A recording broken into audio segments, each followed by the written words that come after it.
ಎಲ್ಲರಿಗೂ ನಮಸ್ಕಾರ. ನನ್ನ ಹೆಸರು ಪದ್ಮಿನಿ ಗೌಡ. ಕೆಂಚಗನಹಳ್ಳಿ ಗ್ರಾಮ, ದೊಡ್ಡಬಳ್ಳಾಪುರ ತಾಲೂಕು, ಮಧುರೆ ಹೋಬಳಿಗೆ ಬರುತ್ತೆ. ಇದು ನಮ್ಮ ತೋಟ ಶ್ರೀ ಸಾಯಿರಾಮ್ ಫಾರ್ಮ್ ಅಂತ ಹೇಳಿ. ಇಲ್ಲಿ ನಾವು ಶ್ರೀ ಸಾಯಿ ಹನುಮಾನ್ ಫುಡ್ಸ್ ಅಂತ ಹೇಳಿ ಸಂಸ್ಥೆನ ಮಾಡ್ಕೊಂಡಿದ್ದೀನಿ. ಇದು 1 ಎಕರೆ 10 ಗುಂಟೆ ಜಾಗ ನಮ್ಮದು.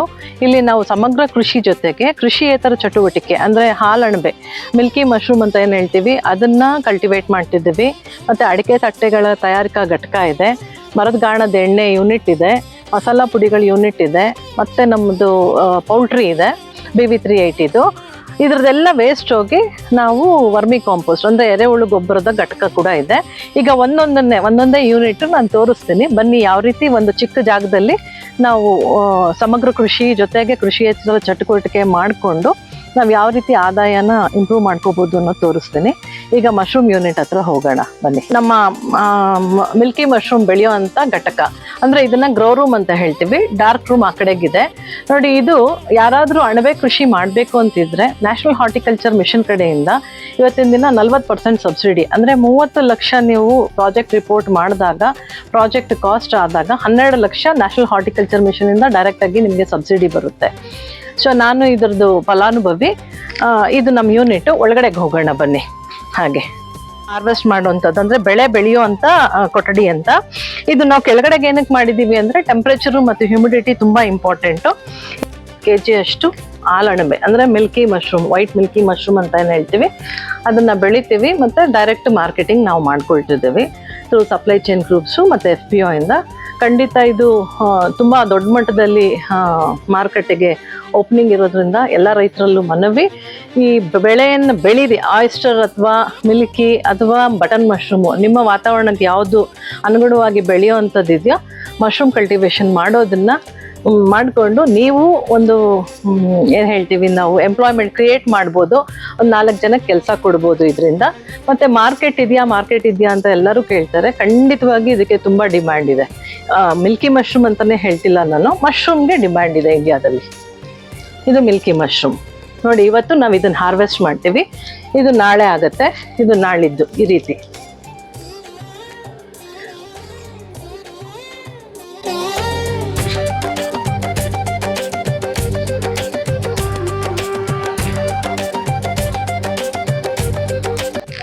ಇಲ್ಲಿ ಇದೆಲ್ಲ ಬೆಳೆ ರೆಡಿ ಇರೋವಂಥದ್ದು ನೋಡಿ. ಇದು ಫಸ್ಟ್ ಕ್ರಾಪ್ ಬರ್ತಿರೋದು. ಸೆಕೆಂಡ್ ಕ್ರಾಪ್ದು ಇಲ್ಲಿ ಟಬ್ಸ್ನಲ್ಲಿ ಹಾಕಿರ್ತೀವಲ್ಲ, ಇದು ಸೆಕೆಂಡ್ ಕ್ರಾಪು. ಅಂದರೆ ನಾವು ಮಶ್ರೂಮ್ ಬ್ಯಾಗು, ಈ ಏನು ಹುಲ್ಲು ಮತ್ತು ಬೀಜನ ನಾವು ಸ್ಟರ್ಲೈಸ್ ಮಾಡಿ ನಾವು ಈ ಬ್ಯಾಗ್ನ ಮಾಡಿದ ಮೇಲೆ 37ನೇ ದಿನದಿಂದ ನಮಗೆ ಹಾರ್ವೆಸ್ಟಿಂಗಿಗೆ ರೆಡಿ ಇರುತ್ತೆ ಕ್ರಾಪು. 37, 38, 39, 40 4 ದಿನ ಆದಮೇಲೆ ಮತ್ತೆ ಅದು pH ವ್ಯಾಲ್ಯೂ ಕಮ್ಮಿ ಆಗಿರುತ್ತೆ ಸಾಯಿಲಲ್ಲಿ, ಹಾಗಾಗಿ ಬೆಳೆ ಕಮ್ಮಿ ಆಗುತ್ತೆ. ಆಗ ನಾವು ಸಾಯಿಲ್ನ ಚೇಂಜ್ ಮಾಡಬೇಕು. ಮತ್ತು ಅಲ್ಲಿಂದ 11ನೇ ದಿನಕ್ಕೆ ಮತ್ತೆ 2ನೇ ಕ್ರಾಪ್ಸು ಶುರು ಆಗುತ್ತೆ ನಮಗೆ. ನೀವು ನೋಡ್ಬೋದು ಎಲ್ಲ ಹಾಲಣಬೆ ಅನ್ನೋದು ಏನಕ್ಕೆ ಇದಕ್ಕೆ ಹೆಸರು ಬಂತು ಅಂದರೆ ಹಾಲಿನಷ್ಟೇ ಬಿಳಿಯಾಗಿರುತ್ತೆ.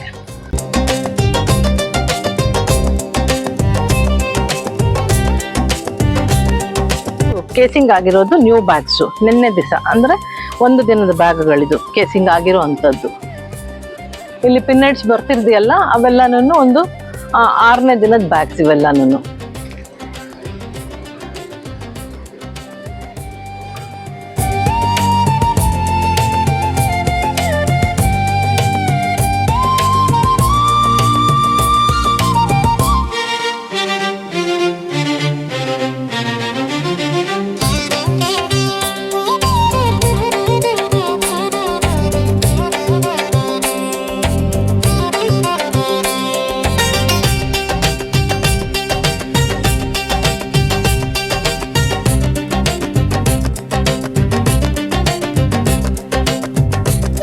ನಮ್ಮ ಅಡಿಕೆ ತಟ್ಟೆ ತಯಾರಿಕಾ ಘಟಕ ಅಂದರೆ ನಿಮಗೆಲ್ಲ ಅಡಿಕೆ ತಟ್ಟೆಗಳು ಗೊತ್ತಿದೆ ಅಂತ ಕಾಣುತ್ತೆ. ಈ ಮೆಷಿನ್ಸು ಇವತ್ತು ಕೆಲಸದವರು ಆಚೆ ಕಡೆ ಕೆಲಸ ನಮಗೆ ವಿಪರೀತ ಇರೋದ್ರಿಂದ ಇದನ್ನು ನಾವು ಇವತ್ತು ಆನ್ ಮಾಡಿಲ್ಲ. ನೋಡಿ, ಇಲ್ಲಿ 12 ಇಂಚಿಂದ 4 ಇಂಚ್ವರೆಗೂ ಡೈಸ್ ಇದೆ. ಇದರಲ್ಲಿರೋದು 12, 10, 8 ಇದೆ. ಆ ಕಡೆ ಮಿಷಿನ್ನಲ್ಲಿ ತೋರಿಸ್ತೀನಿ ಬನ್ನಿ. ಸೊ ಮಾಡಿ ಸ್ಟಾಕ್ ಇಟ್ಕೊಳ್ತೀವಿ. ಇಮಿಡಿಯೇಟಾಗಿ ಆರ್ಡ್ರ್ ಬಂದಾಗ ಕಳಿಸ್ಕೊಡ್ತೀವಿ. ನೋಡಿ, ಎಲ್ಲ ಸೈಜ್ ಡೈಸು ಇದೆ. ಇದು ಅಷ್ಟೇ, ಹೆಣ್ಮಕ್ಳು ಇದಕ್ಕೆ ಸೆಕೆಂಡ್ರಿ ಅಗ್ರಿಕಲ್ಚರ್ನಲ್ಲಿ ಈಗ ಸಬ್ಸಿಡಿ ಇದೆ. ಈ ಬಿಸ್ನೆಸ್ ಯಾರಾದರೂ ಮಾಡಬೇಕು ಅಂತಿದ್ರೆ ಹೆಣ್ಮಕ್ಳು ಒಂದು ಮಿಷನ್ ಇಟ್ಕೊಂಡು ಮನೆಯಲ್ಲೇ, ನಾವು ಆಚೆ ಎಲ್ಲೂ ಹೋಗೋಕ್ಕಾಗಲ್ಲ ಅಂತಂದರೆ ಖಂಡಿತವಾಗಿ ಮಾಡ್ಬೋದು. 80 ಪೈಸೆಯಿಂದ ₹1 ಒಂದು ತಟ್ಟೆಗೆ ಹಾಳೆಗೆ ನಿಮಗೆ ಲಾಭ ಅಂತೂ ಬಂದೇ ಬರುತ್ತೆ. ಇದಕ್ಕೆ ಸೆಕೆಂಡ್ರಿ ಅಗ್ರಿಕಲ್ಚರ್ನಲ್ಲಿ ಸ್ಕೀಮು ಈಗ ಓಪನ್ ಬಿಟ್ಟಿದ್ದಾರೆ, ಮಾಡ್ಕೊಳ್ಳಿ.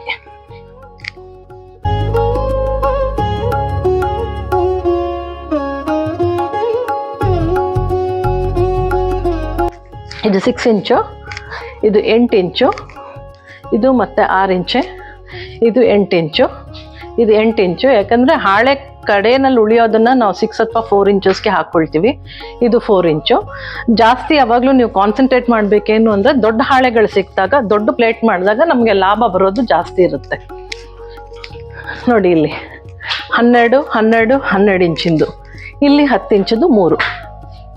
ಸೊ ಇದು ನಾವು ಈ 2 ಹಾಳೆಗಳನ್ನ ತೆಗೆದು ಉಳಿಯೋ ಅಂಥದ್ರಲ್ಲಿ 4 ಅಥವಾ 6 ಇಂಚದ್ದು ಮಾಡ್ತೀವಿ.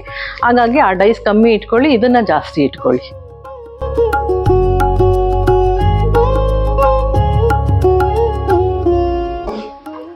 ನೋಡಿ 2 ಮಿಷನ್ ಇಟ್ಕೊಂಡಿದ್ದೇವೆ. 2 ಮಿಷನ್ ಇಟ್ಕೊಂಡ್ರೆ ಒಂದು ತಿಂಗಳಿಗೆ ಕಮ್ಮಿ ಅಂದು ಸುಮಾರು 3000 ಲೀಟ್ರ್ ಎಣ್ಣೆ ತೆಗಿಬೋದು.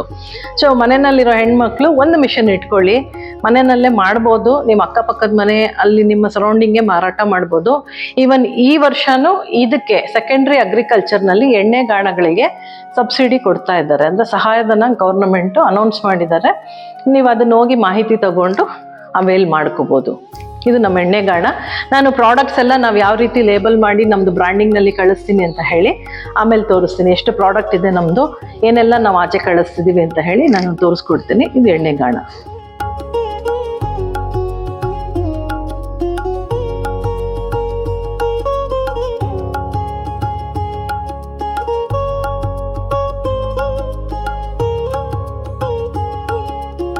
ಇದು ನಮ್ಮ ಮಸಾಲೆ ಪದಾರ್ಥಗಳು ಹಾಗೂ ಮಿಲೆಟ್ಸ್ ಬೇಸ್ಡ್ ಏನು ನಾವು ಸ್ವೀಟ್ಸು ಸ್ನ್ಯಾಕ್ಸು ಮಾಡ್ತಾ ಇದ್ದೀವಿ ಅದ್ರ ಘಟಕ. ಇದು ರೋಸ್ಟರ್ ಮಿಷನ್ನು, ಅದು ಪಲ್ವರೈಸರು, ಇದು ಪ್ಯಾಕಿಂಗ್ ಮಿಷನ್ನು, ಸೀಲ್ ಬ್ಯಾಂಡಿಂಗ್ ಆ ಕಡೆ ಇದೆ. ಸೊ ಏನು ಅಂತಂದರೆ ಇದಕ್ಕೂ ಈಗ ಸೆಕೆಂಡ್ರಿ ಅಗ್ರಿಕಲ್ಚರ್ನಲ್ಲಿ ಸ್ಕೀಮ್ ಇದೆ. ಅಂದರೆ ನೀವೇನಾದರೂ ಸಿರಿಧಾನ್ಯಗಳದ್ದು ಅಥವಾ ಮಸಾಲ ಪದಾರ್ಥಗಳನ್ನ ಮನೆಯಲ್ಲೇ ಮಸಾಲ ಪುಡಿಗಳು ಮಾಡಿ ನೀವು ಮಾರ್ಕೆಟಿಗೆ ಬಿಡ್ತೀವಿ, ಇಲ್ಲ ನಾವು ಬಿಸ್ನೆಸ್ ಮಾಡಬೇಕು ಅಂತಂದರೆ ಸೆಕೆಂಡ್ರಿ ಅಗ್ರಿಕಲ್ಚರ್ನಲ್ಲಿ ಇವತ್ತಿನ ದಿನ ಇದರಲ್ಲೂ ಸ್ಕೀಮ್ ಇದೆ. ಅವೇಲ್ ಮಾಡ್ಕೊಳ್ಳಿ. ಹೆಣ್ಮಕ್ಳು ಮನೇಲಿರೋರು ಚಿಕ್ಕ ಚಿಕ್ಕ ಮಿಷನ್ಸ್ ಹಾಕ್ಕೊಂಡು ಮಾಡ್ಬೋದು. ಖಂಡಿತವಾಗಿ ನೀವು ಎಷ್ಟು ಕ್ವಾಲಿಟಿ ಆಫ್ ಐಟಮ್ಸ್ ಕೊಡ್ತೀರೋ ನಿಮಗೆ ಮಾರ್ಕೆಟಿಂಗ್ ಮಾಡೋಕ್ಕೆ ಈಸಿ ಆಗುತ್ತೆ.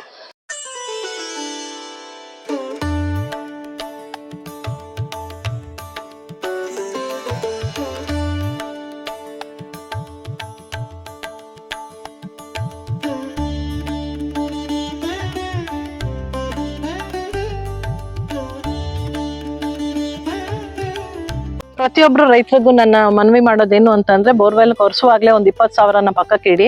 ಏನಕ್ಕೆ ಅಂದ್ರೆ ಅಂಡರ್ ವಾಟರ್ ರೀಚಾರ್ಜ್ ಅನ್ನೋದನ್ನ ಮಾಡ್ಕೋಬೇಕು ನಾವು. ಅಂದ್ರೆ ಮಳೆ ಬಿದ್ದಾಗ ಎಕ್ಸಸ್ ಆಗಿ ಎಲ್ಲೋ ಹರ್ಕೊಂಡು ಹೋಗೋ ನೀರ್ನ ನಮ್ಮ ಬೋರ್ವೆಲ್ಗೆ ರೀಚಾರ್ಜ್ ಮಾಡ್ಕೊಳ್ಳೋದು ಹೇಗೆ ಅಂತ. ಈಗ ನಾವು ನಮ್ಮ ಪಾಯಿಂಟ್ ಮಾಡಿರೋದ್ರಿಂದ ಸುತ್ತ ಒಂದು 6 ಜನಕ್ಕೆ ಬೋರ್ವೆಲ್ ನಲ್ಲಿ ಇನ್ಕ್ರೀಸ್ ಆಗಿದೆ ವಾಟರ್. ಪ್ರತಿಯೊಬ್ಬರು ರೈತರು ಬೋರ್ವೆಲ್ ಹಾಕೋದು ಎಷ್ಟು ಇಂಪಾರ್ಟೆಂಟ್ ಇದೆಯೋ ಅಷ್ಟೇ ಇಂಪಾರ್ಟೆಂಟು ಅಂಡರ್ ವಾಟರ್ ರೀಚಾರ್ಜ್ ಮಾಡೋದು ತುಂಬಾ ಇಂಪಾರ್ಟೆಂಟು. ದಯವಿಟ್ಟು ನೀವು ಕೃಷಿ ಇಲಾಖೆಗಳಿಗೆ ಹೋಗಿ ಅವ್ರು ನಿಮ್ಮ ಮಾಹಿತಿ ಕೊಡ್ತಾರೆ ಯಾವ ರೀತಿ ಮಾಡ್ಕೋಬೇಕು ಅಂತ. ಅಂಡರ್ ವಾಟರ್ ರೀಚಾರ್ಜ್ ಪಾಯಿಂಟ್ ಅಂತೂ ಮಾಡ್ಕೊಳ್ಳಿ. ಇದು ನಮ್ಮ ಪಾಯಿಂಟು. ಇದು ನಮ್ಮ ಕೋಳಿ ಫಾರಮ್ಮು. BB380 ಬ್ರೀಡು ನಾವು ಸಾಕಿರೋದು. ಇದರಿಂದ ಬರುವಂತದ್ದು ಮೊಟ್ಟೆ ನೀವು ನೋಡ್ಬೋದು. ನ್ಯಾಚುರಲ್ ಆಗಿ ಬ್ರೌನ್ ಕಲರೇ ಬರುತ್ತೆ. ಈ ಸೈಜ್ ಇರುತ್ತೆ. ಇದರಲ್ಲೂ ಅಷ್ಟೇ ಒಳ್ಳೆ ಆದಾಯ ಇದೆ. ಅಂದ್ರೆ ಹಳ್ಳಿ ಕಡೆ ಇರೋ ಹೆಣ್ಮಕ್ಳು ನಾವು ಇನ್ನೇನೋ ಮಾಡ್ಬೇಕು ಅನ್ನೋ ಬದಲು ಒಂದು 500 ಕೋಳಿ ಹಾಕೊಳ್ಳಿ, ದಿನ ಒಳ್ಳೆ ಲಾಭ ಮಾಡ್ಬೋದು. ಇದು ನಮ್ಮ ಕೋಳಿ ಯೂನಿಟ್ ನೋಡ್ಬೋದು. ಪೂರ್ತಿ 500 ಕೋಳಿ ಇದೆ ನಮ್ಮ ಹತ್ರ. ಇದು ನಮ್ಮ ಯೂನಿಟ್. ಈ ಯೂನಿಟ್ ಕಾಸ್ಟ್ ಅಂದ್ರೆ 500 ಕೋಳಿಗೆ ನಾನು ಮೊಟ್ಟೆ ಇಡೋ ಕೋಳಿ ತಂದಿರೋದ್ರಿಂದ ನನಗೆ 450 ರೂಪಾಯಿ ಕೋಳಿ ರೇಟ್ ಬಿತ್ತು. ಅವರೇ ಕೇಜಸ್ ಎಲ್ಲ ಮಾಡಿ ನನಗೆ ಒಂದು 500 ಕೋಳಿಗೆ ಒಂದು 5 ಲಕ್ಷ ರೂಪಾಯಿ ನನಗೆ ಸುಮಾರು ಖರ್ಚಾಯ್ತು. ಅಂದ್ರೆ ಶೆಡ್ ಬಿಟ್ಟು, ಶೆಡ್ ಸೇರಿದ್ರೆ ನಿಮ್ಗೊಂದು 12.5 lakh. Shed permanent structure. So ಇದನ್ನ ಮಾತ್ರ ನಾವು ಕನ್ಸಿಡರ್ ಮಾಡ್ಕೊಳ್ತೀನಿ. ಇದು ಹಸು ಕೊಟ್ಟಂತ ಜಾಗ ಇದ್ದಿದ್ದನ್ನು ನಾವು ಕನ್ವರ್ಟ್ ಮಾಡಿದೀವಿ. ಸೊ 500 ಕೋಳಿಗೆ ನಾವು ಮೊಟ್ಟೆ ಇಡೋ ಕೋಳಿ ತಂದ್ರೆ 450 ರೂಪಾಯಿ ಬೀಳುತ್ತೆ. ಮರಿ ತಂದು ನಾವು ಸಾಕ್ತೀವಿ ಅಂದ್ರೆ ಅದು ಕೂಡ ಮಾಡಬಹುದು. ನಮ್ಗೆ ಅಷ್ಟು ಅನುಭವ ಇಲ್ಲದೆ ಇದ್ದಿದ್ರಿಂದ ನಾವು ಈ ರೀತಿ ದೊಡ್ಡ ಕೋಳಿನೇ ತಂದು ಸಾಕೊಳ್ತೀವಿ. ಆಮೇಲೆ ಸಣ್ಣ ಮರಿ ತಂದಾಗ ಮಾರ್ಟಾಲಿಟಿ ಜಾಸ್ತಿ ಇರುತ್ತೆ. ಅದು ಒಂದು ನಾನು ಅಬ್ಸರ್ವ್ ಮಾಡಿರೋದ್ರಿಂದ, ಅವರಿಗೇನೆ ರೈತರೇ ಸಾಕಿ ಕೊಡೋರು ಇರೋದ್ರಿಂದ ಅದನ್ನ ನಾವು ಉಪಯೋಗಿಸ್ಕೊಳ್ತಾ ಇದ್ದೀವಿ.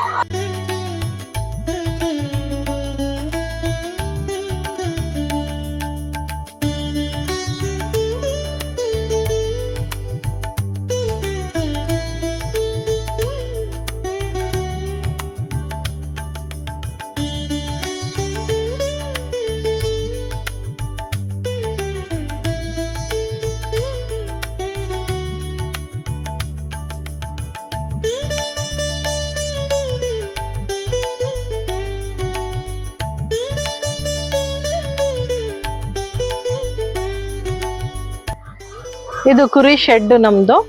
ಬನ್ನೂರು ಕುರಿಗಳನ್ನ ಸಾಕೊಂಡಿದ್ದೀವಿ, ಒಂದು 5 ಸಾಕಿದ್ದೀವಿ. ಆ್ಯಕ್ಚುಲ್ ಆಗಿ ಇದನ್ನು ಕೊಡೋಕೆ ಮನಸ್ಸಿಲ್ಲದೆ ಹೊಸ ತಂದಿಲ್ಲ, ಬಟ್ ಚೆನ್ನಾಗಿ ಬೆಳೆದಿದೆ. ಈ ಸಲ ಕೊಡಲೇಬೇಕು, ಯಾಕಂದರೆ ಅವಕ್ಕೂ ವಯಸ್ಸಾಗ್ತಿದೆ. ಬನ್ನೂರು ಕುರಿ ಇದರಲ್ಲೂ ಒಳ್ಳೆ ಲಾಭ ಇದೆ. ಪ್ರತಿಯೊಂದು ಮಾಹಿತಿನೂ ನೀವು ಕೃಷಿ ಇಲಾಖೆಗೆ ಹೋಗಿ, ಇಲ್ಲ ನಿಮ್ಮ ಹತ್ತಿರದಲ್ಲಿರೋ KVKಗಳಿಗೆ ಹೋಗಿ ಟೆಕ್ನಿಕಲ್ ಸಪೋರ್ಟು ಗೈಡೆನ್ಸು ತಗೊಳ್ಳಿ. ಪ್ರತಿಯೊಂದೂ ನಿಮಗೆ ಮಾಹಿತಿ ಕೊಡೋಕ್ಕೆ ಅಲ್ಲಿ ಅಧಿಕಾರಿಗಳಿರ್ತಾರೆ. ತಗೊಂಡು ಇವಾಗ ನಾವು ಯಾರು ನಾನಂತೂ ಬ್ಯಾಕ್ಗ್ರೌಂಡು ಅಗ್ರಿಕಲ್ಚರ್ದಿಲ್ಲ, ಬಟ್ ಎಲ್ಲ ಕಲಿತು ಮಾಡಿರೋ ಅಂಥದ್ದು. ಬಟ್ ಎಲ್ಲದರಲ್ಲೂ ಸಕ್ಸಸ್ ಆಗಬೇಕಂತಂದ್ರೆ ಗೈಡೆನ್ಸಸ್ ತುಂಬ ಇಂಪಾರ್ಟೆಂಟ್ ಇರುತ್ತೆ.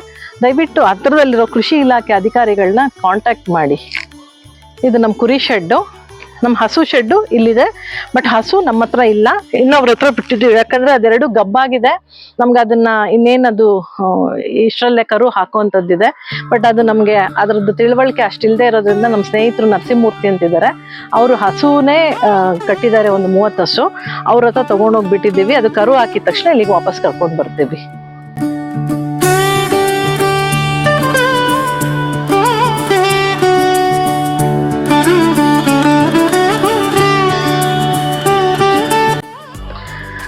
ಈಗ ನಾನು ಹೇಳ್ದೆ ಆಗಲೇ 1 ಎಕರೆ 10 ಗುಂಟೆ ಅಂತ ನಮ್ಮ ತೋಟ. ಅದರಲ್ಲಿ ನಾವು ವ್ಯವಸಾಯಕ್ಕೆ ಒಂದು 35 ಗುಂಟೆನ ಯೂಟಿಲೈಸ್ ಮಾಡಿದ್ದೀನಿ. ನೋಡಿ, ಇಲ್ಲಿ ನೀವು ನೋಡ್ಬೋದು ಅಡಿಕೆ ಮರಗಳನ್ನ ಹಾಕಿದ್ದೀವಿ, ಅಂದರೆ ಸಸಿ ಹಾಕಿ. ಇದೊಂದು 5ನೇ ವರ್ಷ 6ನೇ ವರ್ಷದ ಮರಗಳು. ಇದ್ರ ಜೊತೆನಲ್ಲೇ ಕಾಳು ಮೆಣಸು ಹಾಕಿದ್ದೀವಿ, ಆಮೇಲೆ ಇದು ವಿಳೆದೆಲೆ ಹಾಕಿದ್ದೀವಿ. ಜಾಕಾಯಿಗಳನ್ನ ನೀವು ನೋಡ್ಬೋದು. ನಮಗೆ ದಿನನಿತ್ಯ ಬೇಕಾಗುವಂಥ ಹೂವು ಮತ್ತು ತರಕಾರಿಗಳನ್ನ ಬೆಳ್ಕೊಳ್ತೀವಿ. ಅತಿ ಹೆಚ್ಚು ಮಳೆ ಇದ್ದಿದ್ದರಿಂದ ನೋಡಿ, ಇದು ಏನು ಹೇಳ್ತೀವಿ ನಾವು, ಸುಗಂಧರಾಜ, ಟ್ಯೂಬರ್ ರೋಸಸ್ ಅಂತ. ಆಮೇಲೆ ಅದು ಜಾಕಾಯಿ ಮರಗಳು. ಇದು ಕಾಳು ಮೆಣಸು. ಆ ಕಡೆ ಸಾಲಲ್ಲಿರೋದು ವಿಳೆದೆಲೆ ಅಂಬು. ಹಾಗೆ ನೋಡಿದ್ರೆ ನೀವು ಏಲಕ್ಕಿನ ಕೂಡ ಕಾಣ್ಬೋದಲ್ಲಿ.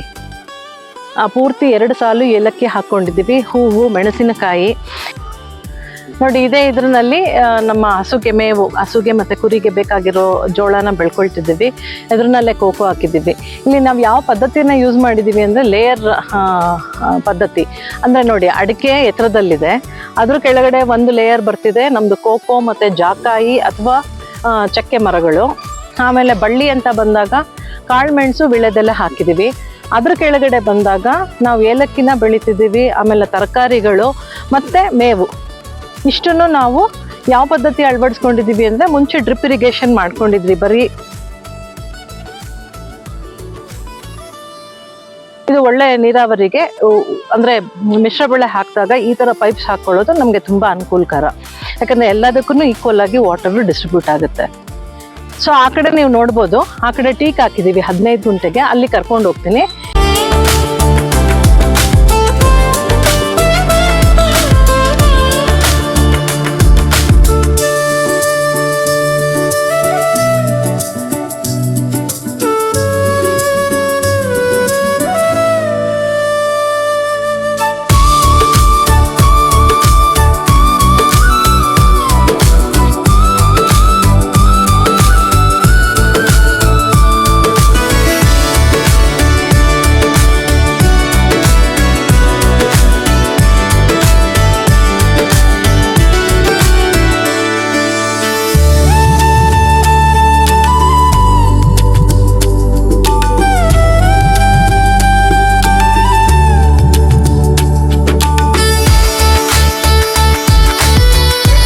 ಇಲ್ಲಿ ನಾವು 35 ಗುಂಟೆ ಸಮಗ್ರ ಕೃಷಿನಲ್ಲಿ ಒಂದು 220 ಅಡಿಕೆ ಮರಗಳಿದೆ, 150 ಟಿಶ್ಯೂ ಕಲ್ಚರ್ ಟೀಕು. ನೀವು ನೋಡ್ತಾ ಇರ್ಬೋದು, ಇದು ಟಿಶ್ಯೂ ಕಲ್ಚರ್ ಟೀಕು 7ನೇ ವರ್ಷ ಮುಗೀತಿದು. ಮೊನ್ನೆ 1-2 ದಿನದ ಮುಂಚೆಗೆ 7 ಇಯರ್ಸ್ ಕಂಪ್ಲೀಟ್ ಆಗಿದೆ. 8th ಇಯರ್ ಆದಮೇಲೆ ಕಟಾವು ಮಾಡ್ಬೋದು ಅಂತ ಹೇಳಿದ್ದಾರೆ ಕಂಪ್ನಿಯವರು. ನೋಡ್ಕೊಂಡು ಕಟಾವು ಮಾಡ್ತೀವಿ. ತೆಂಗು ಬಂದು ಒಂದು 22 ಮರ ಇದೆ. ಆಮೇಲೆ ಏಲಕ್ಕಿ ಬಂದು ಒಂದು 80 ಸಸಿ ಹಾಕ್ಕೊಂಡಿದ್ದೀವಿ. ಆಮೇಲೆ ಎಲ್ಲ ಥರದ ಹಣ್ಣುಗಳು ನಾವು ಬೆಳ್ಕೊಳ್ತೀವಿ. ನಮಗೇನೇನು ಬೇಕೋ ಅದೆಲ್ಲ ನಾವಿಲ್ಲಿ ಬೆಳಿತೀವಿ. ನಮಗೆ ಬೇಕಾಗಿರೋ ಹೂವು, ತರಕಾರಿ, ಸೊಪ್ಪು ಪ್ರತಿಯೊಂದನ್ನು ನಾವಿಲ್ಲಿ ಬೆಳ್ಕೊಳ್ತೀವಿ. 35 ಗುಂಟೆ ಜಾಗದಲ್ಲಿ ಇಷ್ಟನ್ನು ಮಾಡ್ಕೊಂಡಿದ್ದೀನಿ. ಹಾಗೆ ಬನ್ನಿ, ಇದು ಆಗ್ರೋ ಫಾರೆಸ್ಟ್ರಿ ಪ್ರತಿಯೊಬ್ಬರು ರೈತರು ಇಟ್ಕೋಬೇಕು. ಇದು ನಮಗೊಂದು ಇನ್ಶೂರೆನ್ಸ್ ಇದ್ದಂಗೆ ಕಂಪ್ನಿಗೆ. ಏನಕ್ಕೆ ಅಂದರೆ 10 ವರ್ಷಕ್ಕೆ ಅಂತ ಅವರು, ಅಂದರೆ 8 ವರ್ಷಕ್ಕೆ ಅಂತಾರೆ. ಒಂದು 10ರಿಂದ 12 ವರ್ಷ ಆದಮೇಲೆ ಒಳ್ಳೆ ನಾವು ರೇಟಿಗೆ ಮಾರ್ಕೋಬೋದು. ಇಲ್ಲಿಂದ ಬನ್ನಿ, ನಾವು ಈ ತೋಟದಲ್ಲಿ ಬರುವಂಥ ಹಸಿ ಕಸ, ಒಣ ಕಸ ಮತ್ತು ಸಗಣಿನ ಯೂಸ್ ಮಾಡಿ ಎರೆಹುಳು ಗೊಬ್ಬರದ ಘಟಕ ಯಾವ ರೀತಿ ಮಾಡಿದೀವಿ ಅಂತ ತೋರಿಸ್ತೀನಿ. ನಾ ಈಗಾಗಲೇ ಹೇಳ್ದಾಗೆ ನಮ್ಮ ತೋಟದಲ್ಲಿ ಬರೋ ಹಸಿ ಕಸ ಇರ್ಬೋದು, ಒಣಗಿದ ತರಗೆ ಎಲೆಗಳಿರ್ಬೋದು, ಅಥವಾ ಅಡಿಕೆ ಎಲೆಗಳು ಉದುರುವಂಥದ್ದು ಇರ್ಬೋದು, ತೆಂಗಿನ ಗರಿಗಳಿರ್ಬೋದು, ಪ್ರತಿಯೊಂದನ್ನು ನಾವು ಶಾಪ್ ಕಟ್ಟರ್ ಯೂಸ್ ಮಾಡ್ಕೊಳ್ತೀವಿ. ಮತ್ತು ಹಸಿ ಕಸನ ಹಾಕ್ಕೊಂಡು ಸಗಣಿನ ಯೂಸ್ ಮಾಡಿಕೊಂಡು ಗೊಬ್ಬರದ ಘಟಕ ಮಾಡ್ಕೊಂಡಿದ್ದೀವಿ, ಎರೆಹುಳು ಗೊಬ್ಬರದ ಘಟಕ. ನೀವು ಇಲ್ಲಿ ನೋಡ್ಬೋದು, ನಾವು ಮರದ ಸಾಲಿನಲ್ಲೇ ಉಳಿದಿರೋ ಮರನ ಕಡ್ದಿಲ್ಲ, ಅದ್ರ ಮಧ್ಯದಲ್ಲಿರೋ ಜಾಗನ ಯೂಟಿಲೈಸ್ ಮಾಡಿಕೊಂಡು ಪ್ರತಿಯೊಂದು ಘಟಕ ಮಾಡ್ಕೊಂಡಿದ್ದೀವಿ. 12 ತೊಟ್ಟಿಗಳಿದೆ. ಒಂದು ತೊಟ್ಟಿ ಕೆಪಾಸಿಟಿ ಬಂದು 5 ಟನ್ನು ನಮಗೆ ಗೊಬ್ಬರ ಸಿಗುತ್ತೆ. ವರ್ಷಕ್ಕೆ 100 ಟನ್ವರೆಗೂ ನಾನು ಗೊಬ್ಬರನ ತೆಗಿತೀನಿ ಮತ್ತು ಮಾರ್ತೀನಿ. ನಾವು ಇದನ್ನೇ ಯೂಸ್ ಮಾಡ್ತೀವಿ, ಮತ್ತು ಬೇರೆ ರೈತರು ಕೂಡ ತಗೊಂಡೋಗ್ತಾರೆ. ಇದನ್ನ ಲೇಯರ್ ವೈಸ್ ಹಾಕೋಬೇಕು. ಇದರದ್ದು ನಿಮಗೆ ಕೃಷಿ ಇಲಾಖೆನಲ್ಲಿ ಟ್ರೈನಿಂಗ್ ಕೊಡ್ತಾರೆ, ಎರೆಹುಳು ಗೊಬ್ಬರದ ಘಟಕಕ್ಕೆ ಟ್ರೈನಿಂಗ್ ಕೊಡ್ತಾರೆ. ಮಾಡಿ ಹೆಣ್ಮಕ್ಳು ಹಸು ಕಟ್ಕೊಂಡಿರೋರು, ತೋಟ ಇರೋರು ಒಂದೊಂದು ಘಟಕಗಳನ್ನ ಮಾಡ್ಕೊಳ್ಳಿ. ಈ ಸಲ ಇದಕ್ಕೂ ಸೆಕೆಂಡ್ರಿ ಅಗ್ರಿಕಲ್ಚರ್ನಲ್ಲಿ ಎರೆಹುಳು ಗೊಬ್ಬರದ ಘಟಕಕ್ಕೂ ನಿಮಗೆ ಸಬ್ಸಿಡಿ ಅನ್ನೋದು ಕೊಡ್ತಾ ಇದ್ದಾರೆ, ಯೂಟಿಲೈಸ್ ಮಾಡ್ಕೊಳ್ಳಿ. ಫಾರ್ಮೇಷನ್ ಅಂದರೆ ಇನ್ನು ನಾವು ಬಗಡ ಹಾಕ್ತಿರೋ ಅಂಥದ್ದು, ಅಂದರೆ ಇಲ್ಲಿವರೆಗೂ ರಾಶಿ ಹಾಕ್ತೀವಿ ನಾವು. ಸುಮಾರು ಇದು 2.25 ಅಡಿ ಎತ್ತರ ಇರೋ ತೊಟ್ಟಿಗೆ ನಾವೇನಿಲ್ಲ ಅಂದರೂ ಒಂದು 4 ಅಡಿಯಷ್ಟು ಗೊಬ್ಬರನ ಉಡ್ಡೆ ಹಾಕ್ತೀವಿ. ಉಡ್ಡೆ ಹಾಕಿ ದಿನ ನೀರು ಕೊಟ್ಟಾಗ ಅದು ಕೊಳಿಯೋಕ್ಕೆ ಶುರು ಆಗುತ್ತೆ. ಒಂದು 90 ದಿನ ಕೊಳಿಸ್ತೀವಿ. ಕೊಳ್ತಾದ ಮೇಲೆ ಹುಳು ಬಿಡ್ತೀವಿ. ಅಲ್ಲಿಂದ ಒಂದು 75 ದಿನಕ್ಕೆ ಕಂಪ್ಲೀಟಾಗಿ ನಮಗೆ ಗೊಬ್ಬರ ಆಗುತ್ತೆ. ಅಂದರೆ ಒಂದು ತೊಟ್ಟಿ ಗೊಬ್ಬರ ಆಗೋಕ್ಕೆ 5 ರಿಂದ 5.5 ತಿಂಗಳು ಕಂಪ್ಲೀಟ್ ಬೇಕೇ ಬೇಕು. ಸೊ ಆವಾಗ ನಮಗೆ ಫಲವತ್ತತೆ ಚೆನ್ನಾಗಿರುತ್ತೆ. NPK ಲೆವೆಲ್ಸು ಏನಿದೆ ಅದೆಲ್ಲ ಕರೆಕ್ಟಾಗಿ ಮೇಂಟೈನ್ ಆಗುತ್ತೆ. ಇದೆ ಆಲ್ರೆಡಿ ಈ ಕಪ್ಪು ಕಲರ್ ಬರ್ತಿದೆಲ್ಲ, ಸೊ ಹಿಂಗೆ ಆಗುವಾಗ ಮೇಲೆ ಮೇಯ್ಕೊಂಡು ಹೋಗ್ತಾ ಇರುತ್ತೆ. ನಾವು ಮೇಲಿಂದನ ತೆಗೆದು ಗೊಬ್ಬರನ ಜರಡಿ ಇಡ್ಕೋಬೇಕು. ನೋಡಿ, ಈ ಕಲರ್ ತಿರುಗಬೇಕು ಗೊಬ್ಬರ. ಅದರಲ್ಲಿ ಸಗಣಿ ವಾಸನೆ ಒಂದು ಚೂರು ಇರಲ್ಲ. ಸೊ ಯಾಕೆಂದರೆ 90 ಡೇಸ್ ಡಿಕಂಪೋಸಿಂಗ್ ಆದಾಗ ಅದರಲ್ಲಿರೋ ಬಯೋಗ್ಯಾಸಸ್ ಎಲ್ಲ ಎಲಿಮಿನೇಟ್ ಆಗಿರುತ್ತೆ. ಅದಾದ್ಮೇಲೆ ಹುಳು ತಿನ್ನೋದು. ಅದನ್ನು ಗಮನದಲ್ಲಿ ಇಟ್ಕೊಳ್ಳಿ ರೈತರು ದಯವಿಟ್ಟು. ಕೊಳಿಸೋ ಕ್ರಿಯೆ ಇದೆಲ್ಲ ಅದು ತುಂಬ ಚೆನ್ನಾಗಿ ಮಾಡಿ ಕೊಳಿಸಿ, ಆಮೇಲೆ ನೀವು ಹುಳು ಬಿಟ್ಟರೆ ಒಳ್ಳೆ ಗೊಬ್ಬರ ಸಿಗುತ್ತೆ. ನಾನು ಹೇಳ್ದೆ, ನಮ್ಮ ತೋಟದಲ್ಲಿ ಯಾವುದೇ ವೇಸ್ಟ್ ಇದ್ದರೂ ನಾವಿಲ್ಲಿ ಗೊಬ್ಬರ ಕನ್ವರ್ಟ್ ಮಾಡ್ತೀವಿ ಅಂತ. ಇದು ಅಣಬೆ ಕೃಷಿನಲ್ಲಿ ನಾವು ಬೆಳೆ ತೆಗೆದಾದ್ಮೇಲೆ ಉಳಿಯೋ ಅಂಥ ಹುಲ್ಲು ಮತ್ತು ಏನು ಉಳಿದಿರುತ್ತೆ ರೆಸಿಡ್ಯೂಸು, ಅದನ್ನು ಇಲ್ಲಿಗೆ ಯೂಟಿಲೈಸ್ ಮಾಡ್ಕೊಳ್ತೀವಿ. ನಮ್ಮ ತೋಟದಿಂದ ಒಂದೇ ರೂಪಾಯಿದು ಕಚಡ ಆಚೆ ಹೋಗಲ್ಲ. ಹಸಿದಿರ್ಬೋದು, ಒಣಗಿದ್ದಿರ್ಬೋದು, ಎಲ್ಲ ಇಲ್ಲೇ ಗೊಬ್ಬರ ಆಗುತ್ತೆ. ಈ ರೀತಿ ತಗೊಂಬಂದು ಇಲ್ಲಿ ಹಾಕ್ಕೊಳ್ತೀವಿ. ಆಮೇಲೆ ಲೇಯರ್ ವೈಸ್ ಹಾಕಿ ಬಗಡ ಹಾಕಿ ಗೊಬ್ಬರ ಮಾಡ್ಕೊಳ್ತೀವಿ.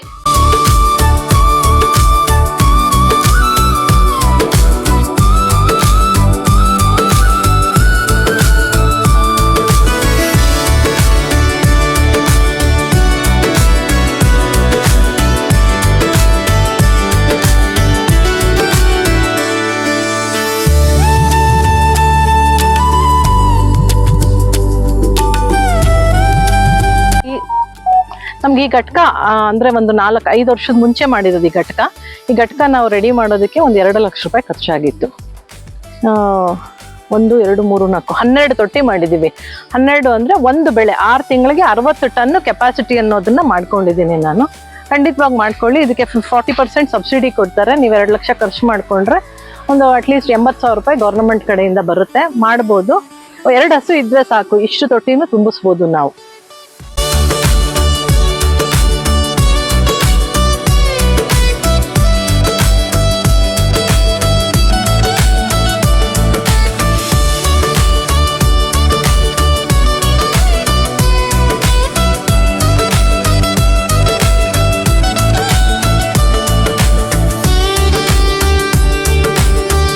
ಪೂರ್ತಿ ನಮ್ಮ ಮನೆಗೆ ಏನು ಬೇಕೋ ಹಣ್ಣಿನ ಗಿಡಗಳು ಮತ್ತು ಹೂವಿನ ಗಿಡಗಳು ಹಾಕ್ಕೊಂಡಿದ್ದೀವಿ. ಅಂದರೆ ಇಲ್ಲಿ ಹಲಸಿಂದ ಶುರು ಆಗುತ್ತೆ. ಹಲಸು, ಸೀಬೆ, ಸಪೋಟ, ಬೆಟ್ಟದ ನೆಲ್ಲಿಕಾಯಿ, ವಾಟರ್ ಆ್ಯಪಲ್ಲು ಮತ್ತು ಸ್ಫಟಿಕ ಗಿಡಗಳು, ಪನ್ನೀರ್ ಎಲೆಗಳು, ಇಲ್ಲಿ ಲಿಚ್ಚಿ ಇದೆ ಮತ್ತು ಸಪೋಟ ಇದೆ. ಆಮೇಲೆ ಈ ಸಾಲು ಪೂರ್ತಿ ಇರೋದು ಹಣ್ಣಿನ ಗಿಡಗಳೇ. ಎಲ್ಲಾನು ನಾವು ಕಂಪ್ಲೀಟಾಗಿ ಸಾವಯವ ಕೃಷಿ ಮಾಡ್ತೀವಿ. ಅಂದರೆ ನಮ್ಮದೇ ಎರೆಹುಳು ಗೊಬ್ಬರ ಹಾಕ್ಕೊಳ್ತೀವಿ. ಬೇಕಾದಾಗ ಕೋಳಿ ಗೊಬ್ಬರ ಯೂಸ್ ಮಾಡ್ತೀವಿ. ಮತ್ತು ಕುರಿ ಗೊಬ್ಬರ ಇದೆ, ದನದ ಗೊಬ್ಬರನೂ ಇದೆ. ಸೊ ಸಾವಯವ ಕೃಷಿ ಮಾಡೋದ್ರಿಂದ ಏನು ಅಂತಂದ್ರೆ ನಮಗೆ ಈಲ್ಡ್ ಚೆನ್ನಾಗಿ ಬರುತ್ತೆ ಮತ್ತು ಆರೋಗ್ಯಕರವಾಗಿರುತ್ತೆ.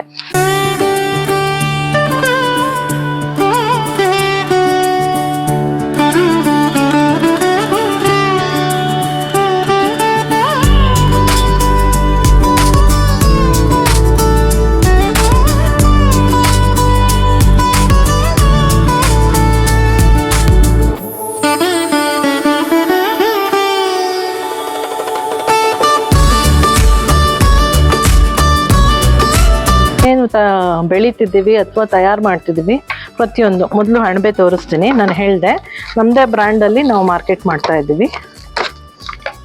ನೋಡಿ, ಮಿಲ್ಕಿ ಮಶ್ರೂಮ್ ಈ ರೀತಿ ಪುನೆಟ್ ಬಾಕ್ಸ್ ಅಂತ ಹೇಳ್ತೀವಿ. ಈ ರೀತಿ ನಮ್ಮದೇ ಲೇಬಲ್ನಲ್ಲಿ ಹೋಗುತ್ತೆ ಮಾರ್ಕೆಟ್ಗೆ. ಸೊ ಇದಾದ ನಂತರ ಇದು ಕೊಬ್ಬರಿ ಎಣ್ಣೆ. ನೀವು ನೋಡ್ಬೋದು ಎಷ್ಟು ಶುದ್ಧವಾಗಿದೆ ಅಂತ. ಕೆಲವರು ಅನ್ಫಿಲ್ಟರ್ಡ್ ತೊಗೊಂಡು ಹೋಗ್ತಾರೆ. ಫಿಲ್ಟರೇಷನ್ ಆಗಿರೋದು ಬೇಕು ಅಂದಾಗ ನಾವು ಕಂಪ್ರೆಸರಲ್ಲಿ ಹಾಕಿ ನಾವು ಫಿಲ್ಟರ್ ಮಾಡಲ್ಲ, ಸನ್ ಫಿಲ್ಟ್ರೇಷನ್ ಮಾಡ್ತೀವಿ. ಅಂದರೆ ಬಿಳಿ ಬಟ್ಟೆ ಕಟ್ಟಿ ಆ ಕ್ಯಾನ್ಸ್ನ ಒಂದು 7 ರಿಂದ 10 ದಿನ ಬಿಸಿಲಲ್ಲಿ ಇಟ್ಟಾಗ ಆ ಸೆಡಿಮೆಂಟ್ಸ್ ಎಲ್ಲ ಕೆಳಗಡೆ ಕೂತ್ಕೊಳ್ಳುತ್ತೆ. ಸೊ ಫಿಲ್ಟ್ರೇಷನ್ ನ್ಯಾಚುರಲ್ ಆಗಿರುತ್ತೆ. ಇದು ಕೊಬ್ಬರಿ ಎಣ್ಣೆ. ಇದು ಕಡಲೆಕಾಯಿ ಎಣ್ಣೆ ಅಂದರೆ ಗ್ರೌಂಡ್ನಟ್ ಆಯಿಲ್. ಇದು ನೋಡಿ ನಮ್ಮ ಸಾಂಬಾರ್ ಪೌಡರ್ಸು. ಇಷ್ಟು ನಾವು ತಯಾರು ಮಾಡ್ತೀವಿ. ಅಂದರೆ chilli powder, sambar powder, dhaniya powder and haldi powder. ಏನೇ ಕಳಿಸಿದ್ರು ನಮ್ಮದೇ ಲೇಬಲಿಂಗ್ನಲ್ಲಿ ನಾವು ಕಳಿಸ್ಕೊಡ್ತಾ ಇದ್ದೀವಿ. ನಂತರ ಮೊಟ್ಟೆ 6 ಬಾಕ್ಸ್ ಬೇಕಂದರೆ ಈ ರೀತಿ ನೋಡಿ, ಇದು 12 ಮೊಟ್ಟೆ ಇರುವಂಥ ಬಾಕ್ಸು. ಏನಕ್ಕೆ ಈ ಸೀಬೆಕಾಯಿ ಇಟ್ಟಿದ್ದೀನಿ ಅಂದರೆ ಸಾವಯವ ಕೃಷಿನಲ್ಲಿ ಇದು ನೋಡಿ, ಏನು ಔಷಧಿ ಹೊಡೆದಿಲ್ಲ, ಏನಿಲ್ಲ, ಖಾಲಿ ಎರೆಹುಳು ಗೊಬ್ಬರ ಯೂಸ್ ಮಾಡ್ತೀವಿ, ನಾವು ಬೆಳಿತೀವಿ. ಯಾವ ಸೈಜ್ ಬಂದಿದೆ ಇದು ಇವತ್ತವರೆಗೂ. ಆಗಲೇ 6 ತಿಂಗಳಿಂದ ಕಂಟಿನ್ಯೂಸ್ ಆಗಿ ಕಾಯಿ ಬಿಡ್ತಿರೋವಂಥ ಮರಗಳಿವೆರಡು. ಇದು ಒಂದು ವೆರೈಟಿ, ಇದು ಒಂದು ವೆರೈಟಿ. ಸೊ ಅದಕ್ಕೆ ಇದನ್ನು ತೋರಿಸ್ತಾ ಇದ್ದೀನಿ. ನಂತರ ಈಗ ಒಂದು ತಿಂಗಳ ಕೆಳಗಡೆಯಿಂದ ನಾವು ಮಿಲ್ಲೆಟ್ ಅಂದರೆ ಸಿರಿಧಾನ್ಯಗಳನ್ನು ಉಪಯೋಗ ಮಾಡಿ ಸ್ನ್ಯಾಕ್ಸು ಅಥವಾ ಸ್ವೀಟ್ಸು ಯಾವ ರೀತಿ ಮಾಡ್ಬೋದು ಅನ್ನೋದನ್ನು ಮಾಡ್ತಿದ್ದೀವಿ. ಇದು ನಮ್ಮ ರಾಗಿ ಚೋಚು, ಅಂದರೆ ಫಿಂಗರ್ ಮಿಲ್ಲೆಟ್ ಅಂತ ಏನು ಹೇಳ್ತೀವಿ, ರಾಗಿನ ಉಪಯೋಗ ಮಾಡಿರೋವಂಥ ಚೋಚು. ಇದು ನವಣೆ ಯೂಸ್ ಮಾಡಿರೋವಂಥ ಮುರುಕು. ಮತ್ತು ಇದು ಬಂದು ಬಾಜ್ರಾ ಅಂತ ನಾವೇನು ಕರಿತೀವಿ ಅದ್ರ ಫ್ಲೇಕ್ಸು. ಕಾರ್ನ್ ಫ್ಲೇಕ್ಸ್ ಬೇರೆ ಬರುತ್ತೆ, ಬಾಜ್ರಾ ಫ್ಲೇಕ್ಸ್ ಬೇರೆ ಬರುತ್ತೆ. ಇದು ಬಾಜ್ರಾ ಯೂಸ್ ಮಾಡಿರೋವಂಥ ಫ್ಲೇಕ್ಸು. ಪ್ಲಸ್ ಇದರಲ್ಲಿ ಕೊಡೋ ಮಿಲ್ಲೆಟ್ಟು ಇಲ್ಲಿ ನೋಡಿ ಮುರುಕು ಹಾಕಿದ್ದೀವಿ ಒಳಗಡೆ. ಸೊ ಇದೆಲ್ಲನೂ ಇಲ್ಲೇ ನಮ್ಮ ಒಂದೇ ಜಾಗದಲ್ಲಿ ಸಮಗ್ರ ಕೃಷಿ ಜೊತೆಗೆ ಇಷ್ಟು ಕೃಷಿಯೇತರ ಚಟುವಟಿಕೆ. ಇಲ್ಲಿ ಎಲ್ಲದಕ್ಕಿಂತ ಇಂಪಾರ್ಟೆಂಟ್ ಆಗಿ ನಿಮಗೆ ತೋರಿಸ್ಬೇಕಾಗಿರೋದು, ಇದೆಲ್ಲ ಮಾಡಿದಾಗ ಏನು ವೇಸ್ಟ್ ಅಂತ ಉಳಿಯುತ್ತೆ ಅದನ್ನು ನಾವು ಗೊಬ್ಬರ ಮಾಡ್ತೀವಿ ಅಂತ ಹೇಳಿದ್ರಿ. ನೋಡಿ, ಗೊಬ್ಬರ ಕೂಡ ನಮ್ಮದೇ ಲೇಬಲ್ನಲ್ಲಿ Farm Pearl Vermicompost Private Limited ಅಂತ ನಮ್ಮದೇ ಕಂಪ್ನಿ ಇದು ಇದೇ ಲೇಬಲ್ನಲ್ಲಿ ಕಳಿಸ್ಕೊಡ್ತೀವಿ. ಇದು 1 kg ಪ್ಯಾಕೆಟ್. ಕೃಷಿ ಸಂತೆ ಅಥವಾ ಚಿಕ್ಕ ಮಟ್ಟದಲ್ಲಿ ತಗೊಳ್ಳೋರಿಗೆ, ಕೃಷಿ ಸಂತೆಗೆ ಹೋದಾಗ 1 kg ಪ್ಯಾಕೆಟ್ ತೊಗೊಂಡು ಹೋಗ್ತೀವಿ. ಚಿಕ್ಕ ಮಟ್ಟದಲ್ಲಿ ತಗೊಳ್ಳೋರಿಗೆ ಇದು. ಈಗ ದೊಡ್ಡ ರೈತರು ಅಂದರೆ ತುಂಬ ಹ್ಯೂಜ್ ಕ್ವಾಂಟಿಟಿ ಆರ್ಡ್ರ್ ಕೊಡ್ತಾರೆ ಅಂದಾಗ 25 kg ಮೂಟೆನ ಮಾಡಿ ನಾವು ಕಳಿಸ್ಕೊಡ್ತಿದ್ದೀವಿ.